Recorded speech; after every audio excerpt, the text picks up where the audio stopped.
समाज कल्याण कार्यालयातर्फे वाबळे साहेब यांच्याकडून आलो होतो।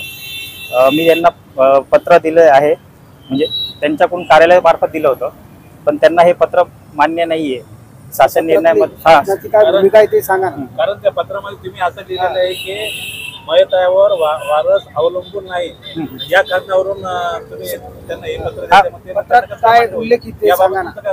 हा, त्यांचं म्हणणं आहे की सदर पत्रामध्ये अवलंबून नसल्याचं काही शासन निर्णयात नमूद आहे का, तर याबाबत आता सविस्तर माहिती वाबळे साहेब देऊ शकतात। मी त्यांच्या वतीने फक्त पत्र द्यायला आलो। त्यांचं म्हणणं आहे की TR मध्ये अशी तरतूद आहे की पीडिताच्या आहे का, अवलंबून आहे का, असं काही पत्रामध्ये आहे, म्हणजे नातेवाईकांना नोकरी थांबून घ्यावा, हो असं आहे ते।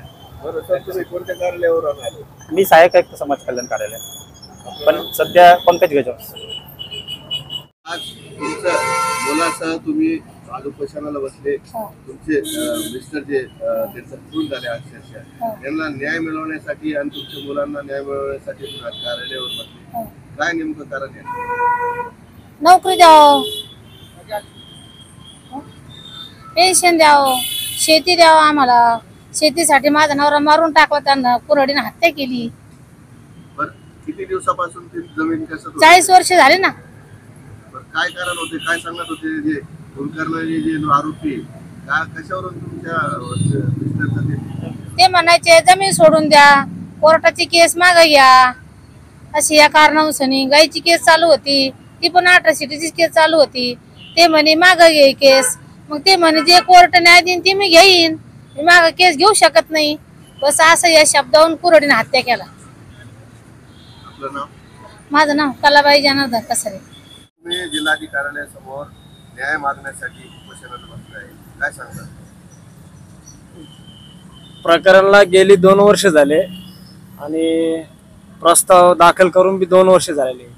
वेळोवेळी वेगवेगळे कारण देऊन सनी वाबळे साहेब आम्हाला ड्युटी देईल याची काही शाश्वती नाहीये। वेगवेगळे कारण म्हणजे काय, तुम्ही वडिलावर डिपेंड नाहीये, कधी म्हणतात तुमचं राशन कार्ड वेगळं आहे, कधी वयाचं आठ दाखवतात। त्यामुळे मला नाही वाटत ते आता ही जे आम्ही जे नियमित सरकारीच्या कामात आमचं काही हस्तक्षेप करायचं आमचं काही हे नाहीये, उद्देश नाहीये। आता बघू काय होतं काय नाही। आता तुम्हाला पत्र घेऊन आले, तुम्ही ते पत्र स्वीकारले नाही, काय तुम्हाला लेखी पाहिजे? लेखी मला असं पाहिजे की बाबा ते त्यांनी जे लेखी दिलेलं आहे ते आम्ही याच्यापूर्वी बी अमान्य केलेलं आहे, कारण ते मला तर नाही वाटत ते JR मध्ये असं काही असेल म्हणून। आम्ही त्यांचे वारसदार आहे, आम्ही कोर्टाकडून सफिशियंट काढलेले आहे, कोर्टानं सिद्ध करून म्हणजे त्यांनी मग पत्र दिलेलं आहे की तुम्ही वारसदार आहे, ते पत्र बी आम्ही त्या फायलीला लावून त्यांना दिलेलं आहे, सबमिट केलेलं आहे। पण वेगवेगळे कारण आहे। आता तर त्यांनी तुम्ही अवलंबन नाही असं दाखवलं, याच्या अगोदर काय दाखवलं की तुमचं राशन कार्ड बी बघताय असं। माझं रनिंग आता 39 बसतो 45 वर्षापर्यंत 45 हो। हे उपोषण आहे, तुमच्या मागण्या मान्य चालणार आहे का, स्थगिती देणार उपोषण? नाही, जोपर्यंत माझी मागणी पूर्ण होत नाही तोपर्यंत मी उपोषण करणार। आपलं नाव? साईनाथ जनार्दन कसारे। असं त्यांनी आता तुम्हाला नुकतंच पत्र आणून दिलं होतं की उपोषण मागे घ्या, तर त्या पत्रामध्ये नेमकं काय लिहिलं होतं की तुम्हाला मागे घ्या? नाही, त्या पत्रात जे त्यांनी पळवाट काढली की शासनाच्या निर्णयाप्रमाणे अवलंबितांनाच नोकरी देता येते अशी एक पळवाट काढली आणि ते पत्र यांना देऊन ते काम थांबवू पाहतात। परंतु शासनाच्या JR प्रमाणे तसा काही उल्लेख असल्याचं माझ्या तरी माहितीप्रमाणे वाचण्यात आलं नाही आणि शासनाची बी तशी भूमिका नाहीये। शासनाची भूमिका एवढी स्पष्ट आहे, जिथे अन्याय झाला, अत्याचार झाला, जे पीडित आहे त्या पीडित कुटुंबातल्या एका सदस्याला नोकरी, परंतु समाज कल्याण अधिकारी वाबळे साहेबांनी हे जो काय अवलंबिताचा जो नियम काढलाय तो नियम पीडितांना अमान्य आहे। या संदर्भामध्ये जे मृत्यू जे त्यांचा आणि यांचं काय नातं आहे उपोषणकर्त्याचं आणि काय मर्म मागणी आहे?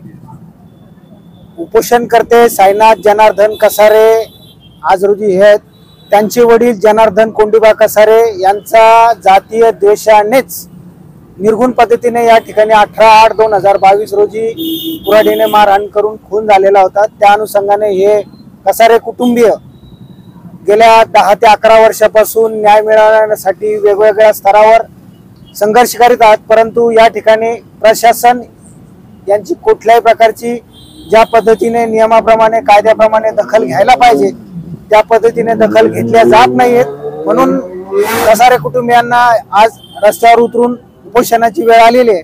या ठिकाणी कसारे कुटुंबियांना समाजाच्या वतीने पूर्णपणे सहकार्य आहे।